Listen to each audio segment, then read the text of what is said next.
Make or break time for Europe. That's the German Chancellor Angela Merkel on the migrant crisis, which is polarizing the EU. Some countries are threatening to seal their borders. So could that seal the fate of the European Union itself? This is Inside Story.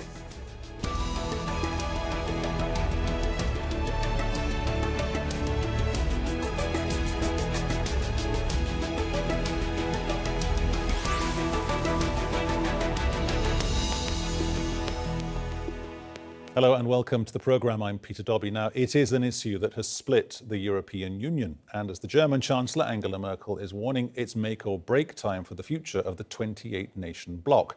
EU leaders are in Brussels to discuss the migration crisis with deep divisions over how to manage the migrant flow into Europe. A controversial proposal to set up asylum seeker processing centres in Northern Africa will be examined. France and Germany want a shared responsibility among the member states. But right-wing governments are demanding tighter border controls and policies to reduce the number of migrants getting in. Well, ahead of the summit, Angela Merkel addressed the German parliament, warning of how vital it is that Europe does find the right solution. Europa hat viele Herausforderungen. Europe faces many challenges, but migration could become the make or break one for the EU. Either we manage it so others in Africa believe that we are guided by values and believe in multilateralism, not unilateralism, or nobody will believe any longer in the system of values that has made us strong. That's why it's so important. EU leaders have been here before, especially in 2015 when the migration crisis in Europe was at its peak. But they struck deals with countries like Turkey and Libya to keep refugees from ever reaching the continent in the first place. It's been working. For more than 1 million refugees in 2015, the International Organization for Migration says the numbers arriving by sea dropped to under 43,000 so far this year. Most of them crossed the Mediterranean and reached Spain, Italy and Greece. Almost 40% arrived in Italy, the rest split evenly between Greece and Spain. 972 people died trying to make that crossing. Italy is turning away ships carrying refugees rescued from the Mediterranean, sending a clear message to Europe that they will no longer bear the brunt of migration. Italy's Interior Minister Matteo Salvini has told refugees to pack their bags, and many Italians, many of whom still believe migrants are still flowing in at crisis levels, welcoming his anti-immigrant rhetoric. Charlie Angela is in Sicily, finding out how refugees there feel about this new, more hostile environment. A bus from Catania unloading into Caramineo, one of Europe's largest refugee camps.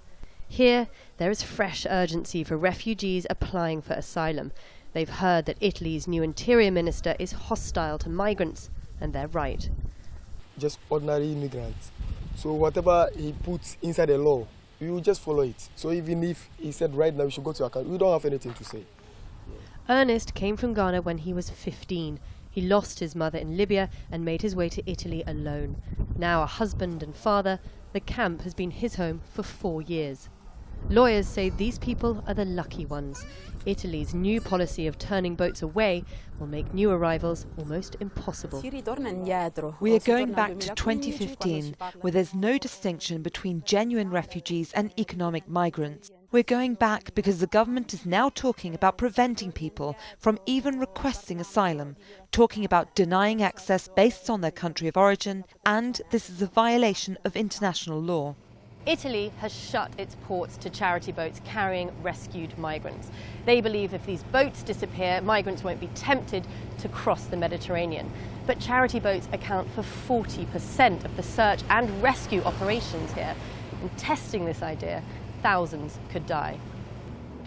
Italy's new hardline policy is driven by Matteo Salvini, a rock star of the Italian right, seen here in Libya pushing for asylum identification centres to be set up in North Africa, not Europe. His slogan, "Stop the invasion." Local councillor and Salvini's supporter Fabio Cantarella took me to parts of Catania he says are overrun by migrants. Sicily is now the biggest refugee camp in Europe.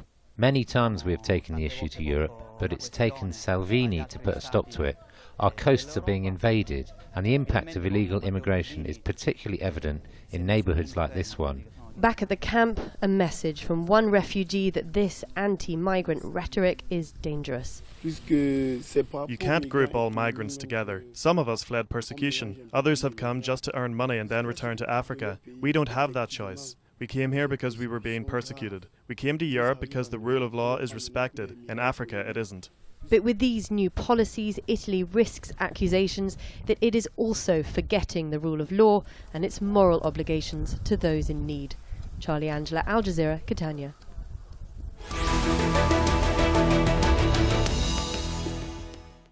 Okay, let's bring in our guests. Joining us here from Geneva, Leonard Doyle, spokesman for the director of the International Organization for Migration. From Brussels, Giulia Laganà, a senior analyst on EU migration and asylum policies at the Open Society European Policy Institute, and in London, Claude Moraes, Labour member of the European Parliament for London and chair of the European Parliamentary Civil Liberties, Justice and Home Affairs Committee. Welcome to you all. Leonard Doyle in Geneva, why has it taken so long to get to this summit today and tomorrow, given that the migrant crisis kicked off, 3 years ago? Indeed. Well, I think there are fundamental disagreements within Europe, and we'll surely be talking about those, and it all goes down to the issue of free movement within Europe. And also there's a kind of exaggerated perception of the number of migrants coming to Europe. Both in the political space and in the media landscape, it's kind of whipped up out of all proportion. Whereas it's a perfectly manageable situation, and it should be done with great humanity and dignity. Giulia Laganà in Brussels, migration is the number one issue, no matter how you slice and dice the statistics on this for European voters. Is that real or is it an illusion? Well, I would argue that it's real for the people who believe it is. Unfortunately, it's been whipped up by far-right parties and populist parties in various European countries to become the number one priority. Leaders are meeting today in Brussels, and they're supposed to focus on a host of very important issues for the EU, including the trade war with America, the next EU budget for the next 7 years, defense cooperation, and instead they'll be in the usual panic and crisis mode about migration. So this will be one of a series of endless crisis summits on migration. Claude Moraes in Brussels, this is partly as well, I guess, about burden sharing the burden of unprecedented numbers of people who've got into Europe or who are trying to get into Europe. That's the framework that they have to work around. How do they do it? Unprecedented during the so-called crisis in 2014-15. We now have the lowest number of sea crossings of migrants, of refugees, since 2013. The paradox is we have the fewest number crossing the Mediterranean, but the biggest political noise. That is the ultimate paradox here. And it's a very real noise. It's a noise coming from Italy, the first big country with this kind of populist anti-immigrant government, the split in Germany and the so-called Visegrad countries just ramping up the anti-migrant rhetoric. And it is very real because it is causing an existential crisis for the EU, but it is creating the wrong policies. And at the summit today, we do want responsibility sharing. We do want an external border. We do want some fair policies like Dublin. What we seem to be getting is some externalisation, and I am really worried about that. Leonard Doyle in Geneva, when Claude there in London talks about policies like Dublin, he's referring basically to the way that some new EU member states got, in effect, an opt-out, because there's this concept within being a member of the EU, which is one for all for one. But those countries on the eastern edge of the shell of Europe, they managed to get a situation where they're not taking part in that. Is that fair? Look, I think European solidarity is a work in progress, is a kind way of saying it. And while it's interesting to hear the rhetoric and debates of certain leaders in countries across Europe where they have minimal migration, at the end of the day, it's political rhetoric. What we're kind of really interested in, I think, here, and the focus possibly should be, is on those poor unfortunate souls who are drowning in Europe, drowning on the way to Europe. Whether they are refugees entitled to asylum or whether they're economic migrants, they are all being, they're being tricked into this journey by smugglers and by social media. And at the end of the day, I think the focus kind of has to be on how do we save the lives of these people. Then we can argue about distribution and all of the other things out later. Giulia Laganà, there seems to be a slightly weak, but across the board, a general consensus, Claude touched on this earlier, about tightening Europe's borders. Would that solve the issue? Well, there's a minimum consensus, yes, it's emerging between North and South Europe and East and West on the fact that we should basically keep people out. And also these plans that Claude was referring to of offshore camps or sort of Australia-style models for asylum processing. And of course, the problem with those ideas is that they're largely unfeasible, mainly because no country's willing to host those camps. I think the key issue that we're seeing again and again that's being played out at EU level is that EU governments have failed to deliver on what they promised to do, which was to have equal standards for asylum seekers across the bloc. They failed to deliver on reforming the Dublin regulation, which Leonard was alluding to, which is the rules for the way responsibility is allocated for asylum decisions. And now they've got two convenient scapegoats. One is the migrants, they're the usual scapegoat, and the other one's the EU itself. And now they've reached, I think, the final point of how far they can bend that reality for political expediency. And I think tonight is going to be crunch time with a group of countries basically telling those governments who are still playing that card that now is the time to move on and look for practical solutions. Claude, coming to you for the next 60 seconds or so, there is talk of holding centres / disembarkation centres outside of Europe, i.e. North Africa. How do they work? How do you fund them? How do you police them? And how do you not have them turning into the hashtag children in cages situation that we're seeing right now in real time on the US-Mexico border? Well, maybe you should also ask your colleague from the IOM about this, because the UNHCR and IOM have been talking to the Council about this. What I'm worried about is they're talking about disembarkation centres. Now, they're making it very vague at the moment, and deliberately vague. But let's hear what they really mean. Do they mean disembarkation centres involved in Africa, Tunisia, Libya, where I was recently, Albania? They've all said no to these kinds of centres. Now, this is a long march potentially towards offshoring, as you heard from our other guest. And we've seen that in Australia. And the EU, by the way, would not survive this kind of opprobrium, the idea of diminishing human rights in this way. I mean, I was in Libya recently. Are we going to set up disembarkation centres in Libya? Really? The government there, what's left of the government there, has already said no. So, the policies we do need, Dublin, all the various files that we've worked really hard in the Parliament to work through with the Council, need to be implemented. But if we chase the far right, as is happening at the moment, and create this kind of offshoring situation, we're going to be in trouble because practically they don't work. But in human rights terms and values terms, it's a worry because, what do you do? Strengthen the Coast Guard? I mean, I saw that in a document today. Maybe we could get a comment on this. There is a Coast Guard in Libya, and the EU is partly funding that, and that is a mess because, there is no coherence.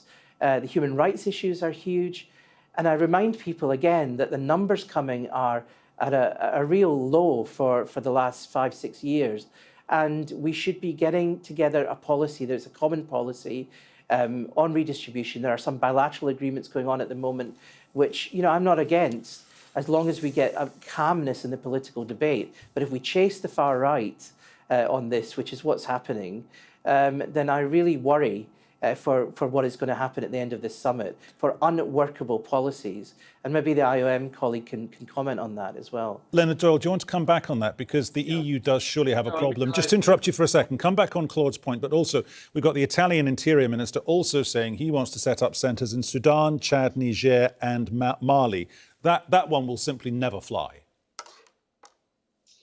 Yeah, I mean, I think, Mr. Moraes makes some excellent points as usual, but at the end of the day, I think this discussion would be helped if we just accept for 1 minute that about 90% of those coming across are what we would term economic migrants. Now, I've been an economic migrant. I'm all in favor of economic migrants. But the reality is if you try and get into a country without papers and you're an economic migrant rather than deserving of international protection, whether that's beyond asylum or not, you really don't have a place there. So I think we should just have a reality check there that the rather than us chasing the far right, as has been described, maybe it's a lack of cohesion and a lack of management of the process, which has allowed the extremists a space in which to wreak havoc in our system.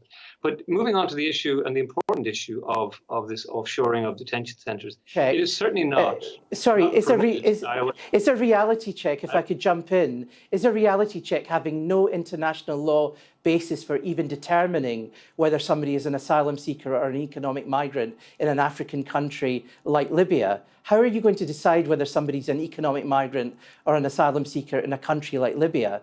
How are you going to do that for a reality check? I think if I could kindly just answer your question that you previously asked, rather than the one you've just asked, that too. I mean, I think the point is that we are certainly advocating for the disembarkation to be within the European Union.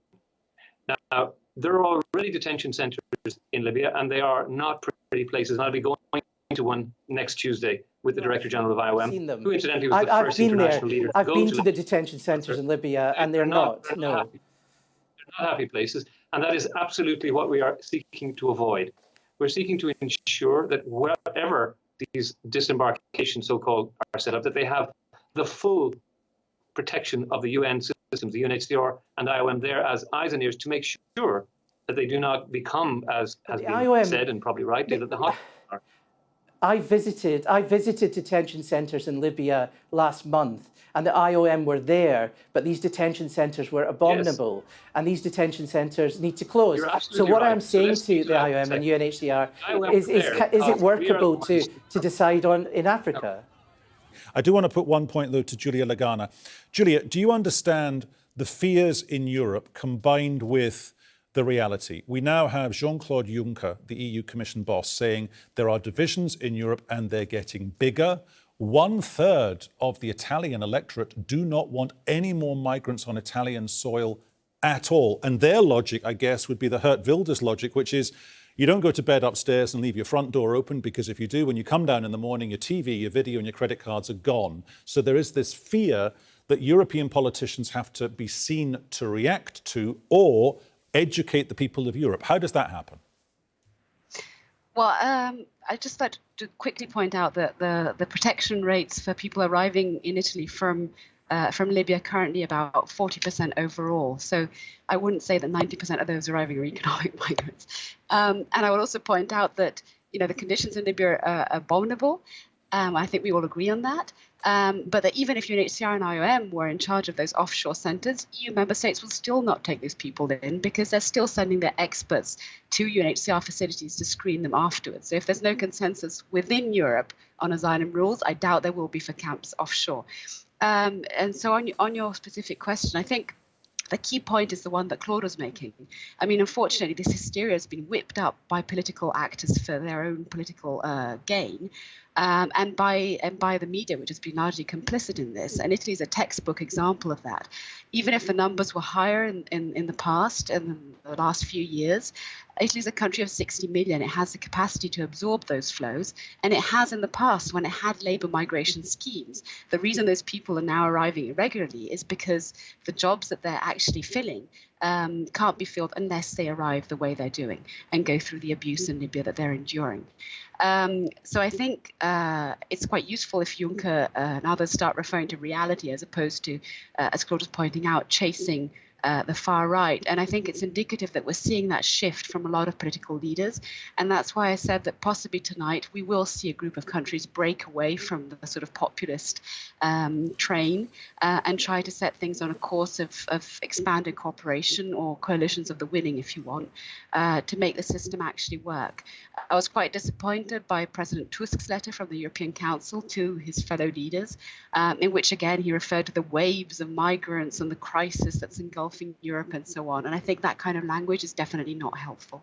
Claude Moraes in London, do we need to, picking up on that point that Giulia made there about the media, is it a question of we have to have a root and branch reform of the language, and also when it comes to the media, the reporting of this? It occurs to me this is in part about depiction and perception. So if your evening news bulletin is showing you wave after wave, picture after picture, report after report of thousands of people flooding into Europe, of course, there will then be a riding the wave on the part of the right wing, perhaps. Am I right or am I wrong? Sure. I mean, look, there are many great journalists. I mean, this station is a good example of that. You cover this issue extremely well. So let's be clear about this. It's about the optics of the wider kind of social media and journalism that is creating a new situation. And that situation is happening when the numbers are going down. And this is why it is very dangerous to jump into situations where you are processing offshore in dangerous countries.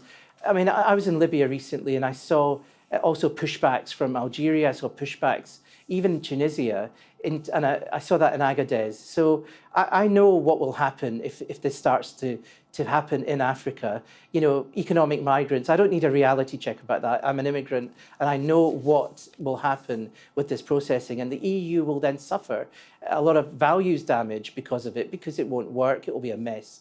And I think they're talking about coast guards now as well, which is really worrying. So I think, yes, the media and all of the kind of optics make things difficult, but we have to look at the world as it is and deal with it as it is. And if we don't fight back, I really like this point that was made by our guest here, that a coalition of the willing. There are some member states who might break off and say, look, we need a strong external border. We need Claude, I'm going to interrupt you because we are getting towards the top of the hour, so forgive me for that. I just want to take that idea of the optics and put that back to Giulia.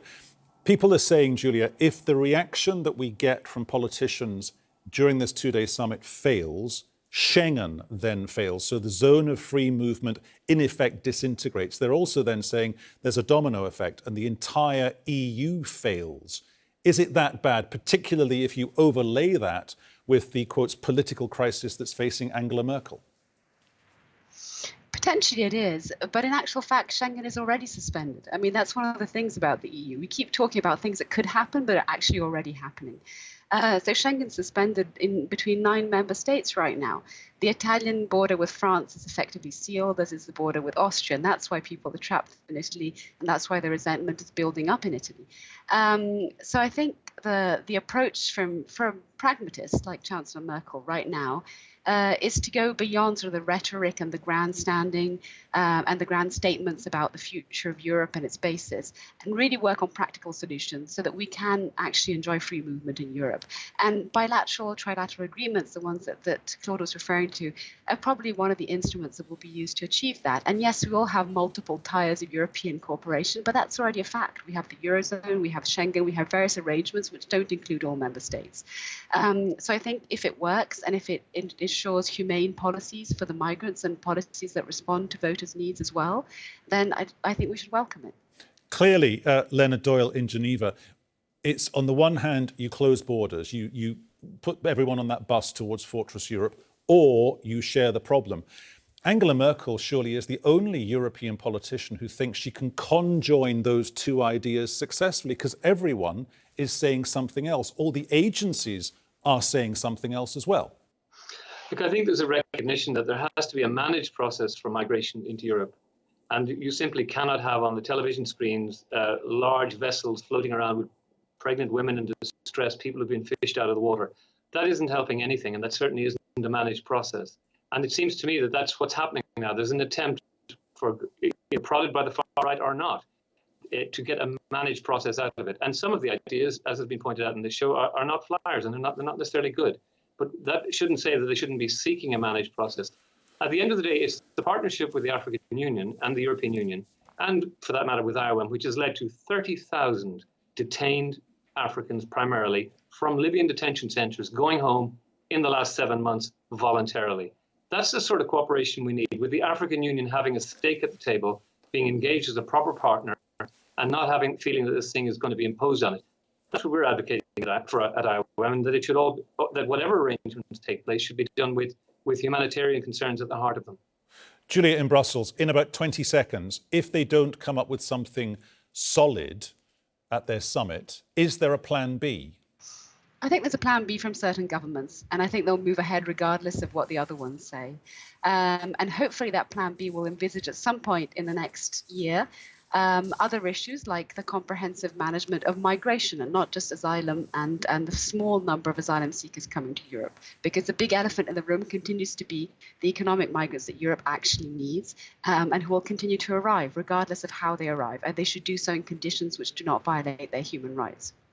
The clock has beaten us as ever here on Inside Story. Thanks to all our guests in Geneva, Leonard Doyle, in Brussels, Giulia Laganà, and in London, Claude Moraes. And thank you too for watching. You can see the programme again anytime on the website aljazeera.com. And for more discussion, check out our Facebook page, facebook.com/AJ Inside Story. You can also join the conversation on Twitter @AJ Inside Story, or tweet me. I'm @PeterDobbie1. Elizabeth will keep you company at the usual times tomorrow. From me, Peter Dobbie, and the entire team here in Doha. Thanks for watching. I will see you very soon. Bye-bye.